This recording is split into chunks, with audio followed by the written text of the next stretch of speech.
Chapter 36. I woke up with that laughter still ringing in my head. Opened my main eyes and my surprise found I was standing. Opened my stalk eyes looked around all directions.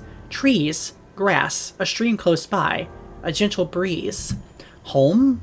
Am I home? I stared at a theron tree, the trunk, the branches, the vines, impossible. It was Hala Fala, the oldest of the theron trees in the woods near my home. My father showed me this tree when I was a small child. It was my Gariba, my guide tree. I grabbed my hose in the grass taking a sample taste. Yes, the grass I'd grown up on, the grass of home. How did I get here? I wondered aloud. I reached out both hands, placed on the smooth bark of the Hala Fala. I heard the voice of the tree, deep and simple and powerful. It didn't speak in words. Only a handful of trees have ever used words, even then it could take them hours to say a single one. But it spoke to me as usually, let me know it felt my presence, let me know it felt, let me feel a strange mind. I am home, I whispered to Hala Fala. After all has happened, I just broke down. I sobbed. I cried. I told my guide tree everything in a rush of disjointed emotion. Of course, not even the Gariba could understand the stories of space travel, aliens, wars, and terrible decisions, but it could hear my shame. It could hear my despair for the poor doomed Aubrron, hear my cries of pain for all I had seen, and it felt my fear. It couldn't change what would happen, it couldn't tell me that I was forgiven and all would be well. I knew the ritual of forgiveness. I made everything right and be made right, learned everything can be learned, swore out to be my error, and now I claim forgiveness. But I had not made everything right. I had not yet learned to understand my mistakes. I wasn't ready to swear I wouldn't repeat them. Forgiveness for all my terrible failings is still a long way off. But the Gariba, the tree named Hala Fala, heard me, heard my shame and rage, and being heard helped. My sobbing quieted, and I turned my hands away from the tree's smooth bark. I walked slowly away, crunching up the sweet grass at home and trying my exhausted mind to make sense of what had happened. Clearly I had used a time machine to carry me through time and space, so I had seen everything any passage of time I was home. But home when? Was this hundreds of years ago? 1,000?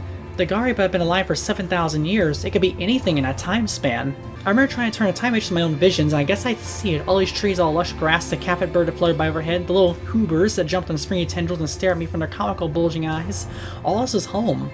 My home. And across the stream over next where I see my family home, just ahead. I broke into a run, leaped into the stream like I always did, and suddenly I had to be home. I didn't care what anyone said, I didn't care. I wanted my mother and father. I wanted to lie down in deep grass, to scoop and find my own toys, and just be a child again. I ran flat, and yes, the slopes are familiar. Yes, every tree's where it should be. I ran to the top of the rise where I looked at our neat oval-shaped family scoop, and there I stopped. There it was, the scoop. The bowl lay out on the ground my great-great-grandparents had planted with every delicious variety of grass and flowers, and there was the lodge, a blue plex awning that's covered the south corner of the scoop and kept our things out of the rain. But just beyond that in the scoop, in a place it couldn't possibly be, was a waterfall. It was an incredible waterfall. It fell hundreds of feet from the edge of a cliff. A cliff that simply stood there. No mountains on either side, just a cliff that rose sharply up out of the grass. I felt a sick queasiness in my stomach. I was seeing something I had seen before. It was a picture that Loren called a cigarette ad, but it was in a place it could not be. It should not be. It was violating every law of physics. This was not home. I tore my gaze away from the impossible waterfall and looked around. From the top of the rise, I could see fairly far, and what I saw was impossibility on top of impossibility. But what I focused on first was the sky. It was a deep gold and red, like the red and gold of my world, but also light blue with fluffy white clouds, and it was green. Stretching over my head was a sky broken into jigsaw puzzle fragments. Here a patch of Andalite sky, there a lighter blue, and there a shocking green toward my ragged bolts of electricity. Clouds drifted through paler blue segments and disappeared when they reached a different segment. Lightning and green sky disappeared when it reached one of the arrow patches. I'd never known what the sky of Earth looked like, but now I could guess. It was pale blue with fluffy white clouds. I'd never known the sky of the Earth, but now I could guess that too. Green and torn by electricity. What have we done, I wondered, and I remembered the laughter of that vast and strange being I had glimpsed. Chapter 37.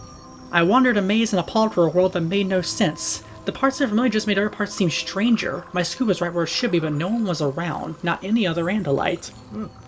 Not my father or mother. Why? Where was I? If this wasn't home, where was it?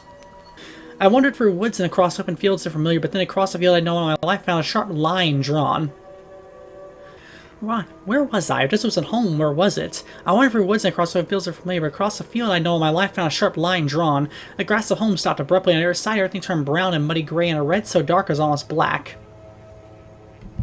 On the other side of the line, my own world. On the other side of the line, on one side of the line was my own world, and the other side was a wild, tall, swaggy grass and trees that was only a foot tall before spraying up horizontally for 30 or 40, if you could even call that a tree. I started suddenly to reach out by the ground and saw shloop, like a taxing tongue almost, 10 foot long and dark red shoving a hole in the ground. It seemed like the air to slow circular patterns of searching blindly. Then after a few seconds it swooped back into the ground. 10 feet away, another such tongue. This time reached for a beast to walk past, hunched over. It had 4 thick legs toward back and 2 turned in legs forward with no discernible head. The lumbering creature wandered straight toward the flickering tongue and suddenly fast as the tail of the tongue reached out and wrapped around the beast's hind legs. And I groaned, though where the sound came from, and it didn't seem to have a head was a mystery to me. The tongue drew the beast towards hole, but it couldn't suck it down, so we held it prisoner as it groaned. The sky directly over a dark, unnerving landscape was dirty green and veined with silent lightning. It looked like one of those fancy monster lands and fables that Andalite parents tell little children about. I felt a sick twisting inside. Never been to the Yerk world, of course, so I'm going to guess what happened. And I'm sure this blasted, vile, empty landscape was the Yerk homeworld. Or at least the one as Visitor 32 saw it. Now it makes me wonder if Andalite fairy tales have used the Yerk homeworld as like inspiration for what things are horrible and bad, just to twist the kids to hate them a little more. That's kind of fucked up, but that's kind of how it goes. The time matrix. Where's the time matrix? I asked myself. It was the key. The matrix caused this. The matrix that caused this awful place without logic and reason. Only through the matrix could I escape. Loren, where is she? I looked over the sky and saw patches of lighter pale blue, her blue Earth sky. She beneath one of those patches, I was confident of that. But which patch? The waterfall. That was the place to start, the tallest building around. I turned back in a depressing Yerk vision and ran toward empty mockery of my home scoop. It was hard to look at the familiar air and accept the fact it wasn't really my house. Visitor 32 hit me like a shock from one of the Yerk lightning bolts. If I was here and perhaps even Loren was here, then so was he, somewhere. Maybe within the confines of the Yerk world, but maybe not. If I could look for Loren, so could he, and if he found her first. I saw a towering cliff from which the waterfall dropped and raced toward it, desperate now to find Loren. I ran flat out, and as I ran, I ate. It felt good. Whatever else might be strange and unreal, the grass was good and familiar, and I trod with my legs from my hooves, felt my strength growing. I reached a pool where the water crashed like a huge white explosion, and drew closer. I saw the woods surrounding the pool were lit into 3 different sections. The familiar Andalite trees filled a third, this different but still lovely trees and green grass covered another third. Around another third was more of the dark Yerk landscape. It was impossible, of course, but staying near a massive waterfall in the cold spray on face was beautiful too. Elfin Gore. I turned and saw her. I saw a relief flip me. Loren, you're here. Yeah, I'm here alright, but where is here? Wait, I'll come to you.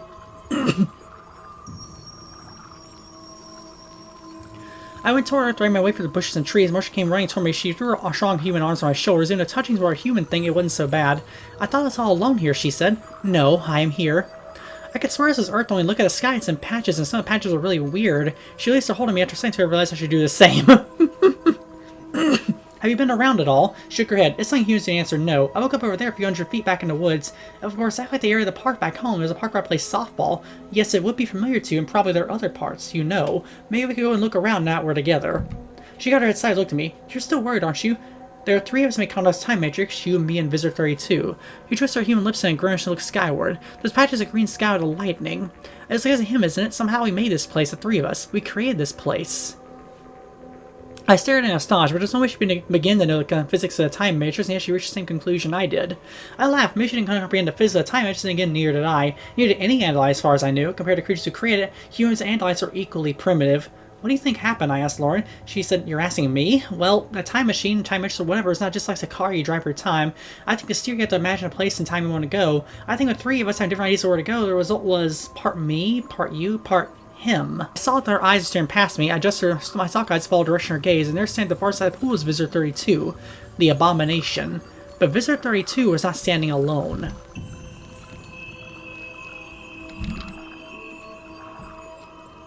Chapter 38.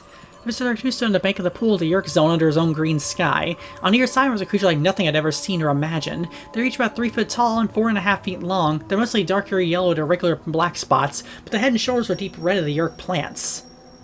Their heads are tiny for their bodies and elongated almost needle sharp. The mouths are long and narrow. Hundreds of tiny red teeth stuck out, jagged and wildly different in length and shape. While strange creatures didn't have legs in the usual sense, they had wheels. 4 of them to be exact. They're located where legs would be, sloppy and irregular in shape, not perfectly round, but as you see the wheels were for real. There's mud and dirt all over them, and I strained my stock and I see they left tracks in the dirt. Wheel tracks.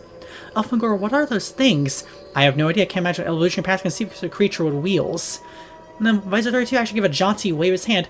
Ah, so young Elfangor, we meet again. And as you can see, I brought my pets, Jerex and Larex. And you brought your pet too, your pet human.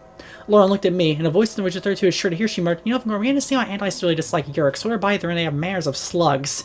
Brave little human girl, the Yerk visitor mocked. Do you understand why even now my people are on their way to evaluate your primitive world? Do you understand that within a few years your people, you humans, be slaves of the Yerk's empire? Blah, blah, blah, she said. I know to admit, neither did the visitor. You do a lot of talking for a slug, she clarified. Do you think I'm scared of you?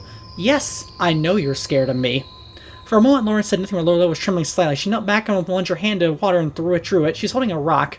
She threw her arm back, slipped her arm in a big loop, and released the rock with precise timing. It flew very at impressive speed. The aim wasn't bad either. Bonk. Ah! The rock struck him right in the face as well as his main eye. I don't know who was more amazed, me or the visitor. What did you call that? I asked her. That? We call it softball. I pitched for Frank's Pro Shop twins back home. All city 2 years in a row. What is softball? A game we play. You hit people in the face with rocks? Not usually. I was impressed by human ability to throw things with such force. Sure, Andalite scientists will enjoy studying humans someday. They appeared more frail and ridiculous than they were. The visitor was not impressed. He was just angry. So, you repel rocks at me? You'll be very sorry you ever repelled a rock at me, human. Jerex. Larix. Attack. The situation stopped being amusing very quickly. The twin beasts turned their wheels sluggishly first and picked up speed.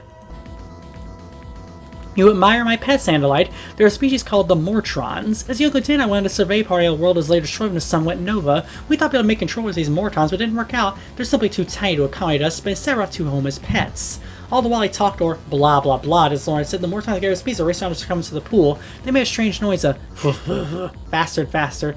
They have amazing capacities, my young friend Elfangor, as you'll soon see. What's the matter, Yerk? Afraid to divide me tail to tail, I taunted. Hoping the answer was yes, but I was not all sure which one would win. While I was totally confident I could deal with these Mortons. The wheels spun fast and ungainly yellow and black monstrosities near the edge of the Yerk portion of the pool. I was carefully see where they moved from the Yerk area into the human area. Unfortunately, the answer is yes. Don't worry, I told Loren, I'll handle these creatures. Suddenly, creatures each split into two parts. The bottom portion, the yellow portion of the wheels, swerved away. The yellow, dark red portion simply rose from the body, unfolding leathery wings. I never expected it, and then flew straight at me. Elfangor, she cried. Ha! Kill Jerax, kill Larix, kill the Andalite visitor, you cackled gleefully.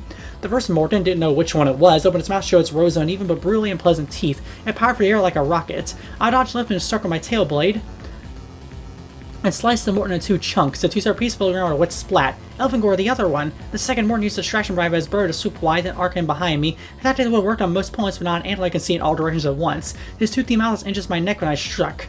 The second Morton fell bird portion fell into pieces to the ground.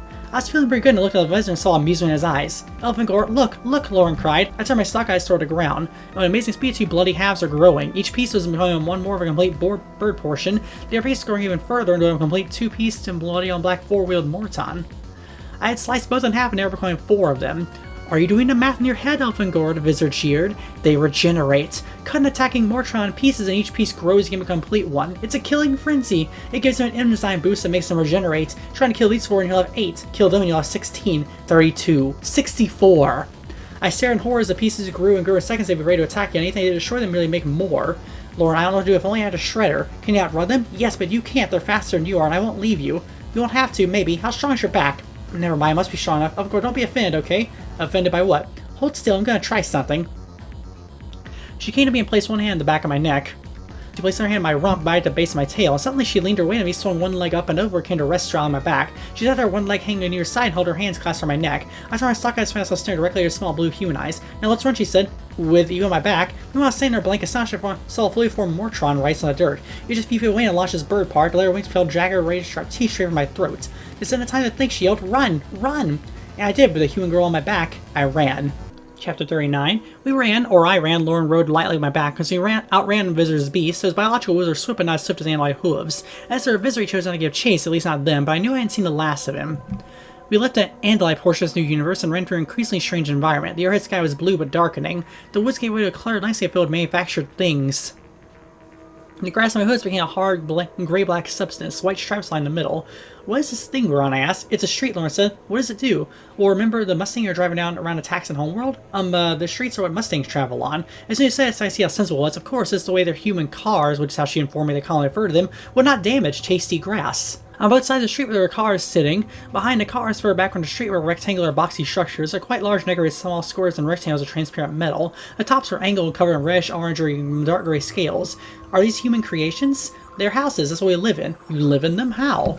Well, I mean, you go through the front door, the taller panels in the front, you go through inside. Inside, yes. Ah, you mean the structures are hollow? Of course they're hollow. Pretty soon at my house, and I'll show you. Meet my mom. You can see my room. I didn't know what to say about that. My own home scoop had been empty, and mother and father had not been there. I thought Loren's mother would be in her house, but I wasn't sure. Don't expect too much, I warned. She'll be there, she said forcefully. Next house, one of the bushes out front. I realized misunderstanding expression in her voice, but I sensed fear in her voice. Uncertainty. I stopped for her house. There was a very attractive patch of grass up in front. Honestly, humans grow their own food in neatly cultivated squares in front of each house. You must have very hardy grass to be able to feed whole families look still perfect and green. What? Loren asked. She frowned. I let the matter drop. I was sure now she was worried. She slid from my back. I'll wait while you go inside your hollow house, I said. No, come with me, Elfangor. Hold my hand. I held her hand. She walked us up a series of 4 steps. What about the steps? Were they a way to slow down any approaching enemy so no one could charge directly inside the hollow house? With her free hand, she twisted a metallic ball. The door opened alone. She pushed open all the way. She's correct. The inside was hollow. In fact, now I could see the outer walls no more than a few inches thick. But inside the hollows were other walls. There were doors, like a maze. Lights glowed from the flat covering above us. Other lights hung from the walls. The door was covered the floor was covered in a sort of pale, thin grass. I tried to taste it, my hooves couldn't eat it. Mom, Loren said in a loud, wavering voice. I'm in here, honey. I felt Loren's hand jerk in surprise. She let go of my hand. She ran along a strange, inedible tan grass and turned out of sight through a rectangular opening. I followed slowly, unsure. I didn't know any human rituals. I knew what I would have said when first meeting Andalite friends' parents, but I never met a human's parents. I heard Loren sob, Mommy. I took a corner and looked into another maze-like room. The room metallic devices up against one wall, all rectangular and white. Humans are very partial to rectangles. The floor was smooth and slippery for my hooves. Loren was wrapped in the arms of another human. This new human was also female as far as I could tell. She had hair the same color but dark brown eyes. Perhaps as a sign of age. Many humans had blue eyes till a certain age, or maybe until they reproduced and have children. I wanted to ask my guest correct, but her mother was looking at me with her brown eyes. Loren, honey, shouldn't you introduce your friend? Loren frowned. She looked at me and back at her mother. Mom, this is Elfangor. Don't be afraid, okay? He's my friend. The human woman smiled. Now, why would I be afraid? I like meeting your friends. You know that. Mom, Elfangor is not exactly one of my school friends. I like meeting your friends. Loren's face is growing pale. She had her worried eyes back at me, back at Mar. Mom? Can't she tell Elfangor isn't like a normal friend from school? Can't she tell he's different? Oh, honey, the one laughed. He's just an Andalite like any other. Loren shut back like she'd been slapped. I suffered in the room with my stock eyes ready for trouble. I caught my tail away, tense, confined in a narrow room with a slippery floor. What do you mean he's Andalite? You don't know about Andalites. You can't know about them. Loren's mother made a face. You know, just because I'm your mother doesn't mean I'm an auntie. I do keep up with things Miss Modern. Your generation thinks to invent everything. You think you kids invented Andalites? We had Andalites when I was your age, too. Oh, that is terrifying and stupid. Okay. Hilarious, but terrifying. How do you know about Andalite? She yelled. There was water leaking from her eyes. Oh my god, you're not real. You're not real. Now, Loren, if you treat me disrespectfully, I'm going to send you to your room. You're not my mother. You're not real. I placed a hand on Loren's shoulder. By now, I've learned that humans like to be touched when they're upset. Loren, you're right. She's not your mother. She's something you made out of your thoughts and memory. She knows about Andalites because you knew about them when you imagined her. But she didn't want to be comforted. She threw off my hand. She turned toward me, her face red, water flowing from her blue eyes. She screamed, Get away from me. Get away from me. It's all your fault. Just leave me alone. She pushed past me and ran from the hollow house, sobbing loudly. I was alone with the artificial mockery of a human woman. I am sorry. Would you like some pop and cookies? The one asked. No, thank you. I said, I wonder what I should do. I did not come for a human girl trapped inside a nightmare. Loren's mother, can you show me where Loren's room is? Oh, just say it's not right, but leave the door open a crack. That's the rule in our house when Laura's Andalites out over to play. Yeah, the fact she didn't react to her son daughter running out shows she's definitely not... Yeah. I imagine because maybe Loren hasn't experienced something like on that sort of level, so this imitation of her mom doesn't know how to react. Plus, it's repeating itself a lot, so or at least it did a couple times, so I imagine it's not very... brain... It doesn't have much brain. It's not very smart. It's an NPC is what I'm getting at. It can replicate a few responses and everything, but it doesn't have a lot of depth. Chapter 40. We're getting close. I felt that Loren needed a little time alone. It was dangerous letting her walk around by herself, but I couldn't force her to tell me she was angry and afraid. I declined many stairs to reach Loren's room, so I understand the point of them. I guess humans just love anything with straight edges and a rectangular shape. The stairs are definitely rectangular. They allowed humans to have a place to second level their houses. It made the house a larger rectangle, and I suppose this must be important in some way. Yeah, judging what we saw of Elfangor's home just briefly, they don't really have floors on their house, or even a house as we think of it. They keep it open. Inside Loren's room is a long rectangle covered in artificial skin. I expected to use it for sleeping. I'd seen that when she slept, she laid flat and stretched out straight. There are 2 other flat rings mostly covered in bound papers. They are called books or magazines, Loren explained, a sort of severely primitive computer file. I opened one of them. There were words printed pages, the words stopped abruptly in the middle of the book. Of course, she had not finished the book, so she had to recreate it out of her memory. There's a small rectangle picture of Loren with other people. They're all making human smiles. One was their mother, the other I believe was male, perhaps their father. I took this picture and held it in my hand. I looked around the room trying to understand this alien girl, but alien things are hard to make sense of. By the time I got out of the hollow house and back to the street, Loren had gone from sight. However, finding her and wondered the alien landscape, I heard a thorough sound, a thwack. I ran at top speed into sound and found Loren in a field of short grass and dirt. She stood with her back to a high wire cage. In her right hand she held a sort of long-shaped stick, wider on the far end. In her left she tossed a round spear up in the air, and then with suddenly quickly clasping a stick with both hands, she swung it till it struck the falling spear. The result was fascinating. The spear went flying for the air. She watched the spear until it fell in the grass, her 100 feet away, reached down a bucket and lifted a second identical one, repeated the process. Loren, she ignored my approach. Toss, swing, thwack. The spear flew across the grassland on the edge of a narrow band of trees. Toss, swing, thwack. Loren, see, this is softball, she stood out looking at me. See a high spot? That's a pitcher's mound. The pitcher throws the ball across the plate. The batter swings and tries to knock the stitches off her. Off the pitcher? Toss, swing, thwack. That is my last ball. I better get them. Our coach was ape we lose equipment. She started off across the field still carrying her shaped stick. You're upset, I said. What was your first clue? This all seems very bizarre to you and me as well. Bizarre? My neighborhood, no people in. Mom sounds like a dim-wit robot not knowing things but she can't possibly know. The patch of the sky in patches? Is that humor? It's sarcasm. Reached her white ball, she picked up and used a stick to knock it back toward a tall wire cage. I held this small picture of her to see. I got this from your room and thought you might like something personal. I don't know if we'll get back to your house. That's not my house, she said, but took the picture and stared at it. Her face grew softer. Her mouth corners became nearly level. Her forehead skin grew less wrinkled. Elfangor, what's going on here?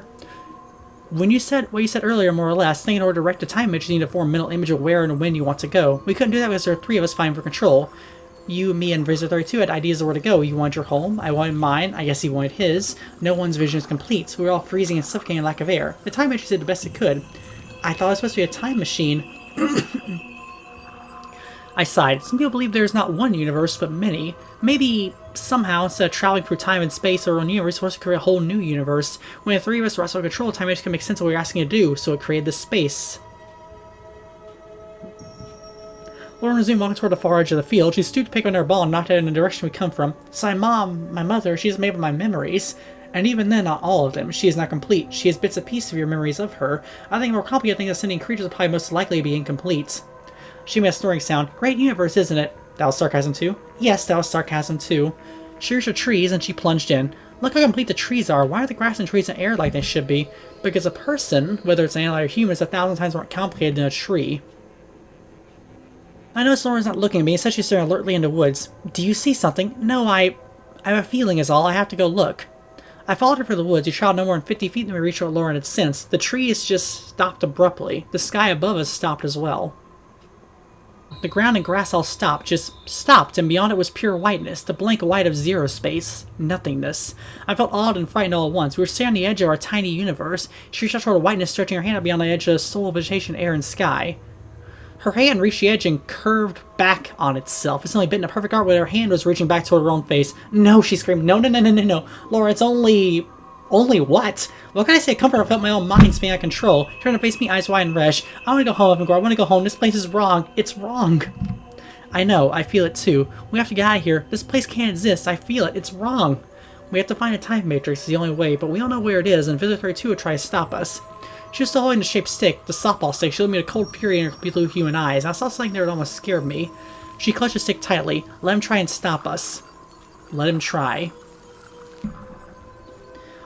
Chapter 31. We wandered around the edge of our new universe, keeping the blank whiteness on our right as we went. We traveled along the outer rim of the Earth portion of the universe, but even there in the outer rim, this place is not consistent. As we walked, we came across small areas and as more than 20 feet across, we suddenly found Andalite life forms or Yerk life forms. The only patches are hard to notice since they're not so different from Earth ones, but the patches of Yerk environment are like open sores. We skirted around the Yerk patches. Most of the Earth environment is made up of woods and grass fields, but here and there are human buildings as well. We saw a street where Loren lived. We saw a school, a squat, ugly box made of thousands of small reddish rectangles called bricks. I can't believe I brought the school building to this universe, but I forgot to bring a grocery store. What is a grocery store? A place to buy food? Ah! I'd seen it eatable to Jahar. She and her human ate emergency rations of liquefied grass. The ration gave Andalites who were too sick or injured stand but eat normally. We walked on a street that appeared in the middle of a field. The street merely began, ran for a few hundred feet, and ended. It made Loren anxious, I could tell. She explained the street did not belong here. Then she saw a building decorated with two yellow arcs. It can't be, no way, it's Mickey D's. I brought McDonald's here. She ran into a run, I followed her. We ran into a hollow building, inside was a single human, but not like any human I'd ever seen. Oh god, what did I do? She cried. She put her hand over her mouth. I never see a human gesture. I know she'd be horrified. You see, the human looked like any normal human, so his face covered in red splotches and pustules, and he had no eyes. No eyes at all. But he could speak. Welcome to McDonald's. May I take your order? Oh no, no, Loren wailed. Would you like fries with that, or a hot apple pie? Is this a human you know? I asked. No! I mean, yes. He works at McDonald's and he always waits on us when we go to get burgers after a game. My friend Jennifer says he likes me, but all I notice how bad his acne is. The poor guy. The poor guy. The food he makes may still be real. It would help to eat some human food. She seemed ready to run, but in the end hunger won over horror. She stood herself and walked back to the eyeless human. Welcome to McDonald's, may I take your order? Yeah, I mean, yes, I'd like a Big Mac, fries, and a Coke. That'd be $4.19. She reached in the flap over her skin, pulled out some crumpled pieces of paper and a round metallic object, handed it to the eyeless human. So how the human managed to take a paper mill, though how he did it without eyes is a mystery. His universe created strange rules. He placed her objects in a bag that smelled strange and foul to me, but she looked at the bag and smiled. Well, it did one thing right when I created universe, but extra pickles on a Big Mac. Come on, let's go back outside. I don't want to eat with him. Enjoy your meal and come again, the sad monstrosity said. Went back outside and Loren found a place to sit in the grass and began to devour her food. Watching creatures' mouth eat can be disturbing, especially to discover some of the things they do eat. Between huge sculping, slobbering bites that are flashing my teeth and grinding jaws, showing what a Big Mac was, I'd rather not have known. But the food revived Loren. She was back to her old energy and even her sense of humor. They shouldn't try to recreate the security squad in this universe. They rejected me. I hate to think what kind of mess I made of them. I understand what she's talking about. I understood she's feeling better. I gazed up at the weird patchy sky, and it suddenly hit me. It's the multidimensional pattern, I said. Huh? She attempted to form words, even her mouth was filled with 2-inch long pale yellow sticks called French fries. The sky, the way bits of Andalite and York environments and mixed with Earth environments, probably your way around too. I didn't see it first, but there's a pattern. It seems strange to make sense in higher dimensions, not in 3. But I'm sure now it's a hyper spiral. A what? A spiral, but extra dimensions. I'm right. Yes, the time I should be in the center of the spiral. Which is where? She's sucking liquid in her mouth on her tube and it's turned into a cylinder filled with brown water. I'm not sure, but I think I can find it. If I can find it, so can that Yerk. She jumped up. That's why I tried to track her strands after a time matrix. Let's go, let's go. You seem to have recovered. She pointed a cylinder of liquid. Sugar rush off and gore. Let's go before it wears off.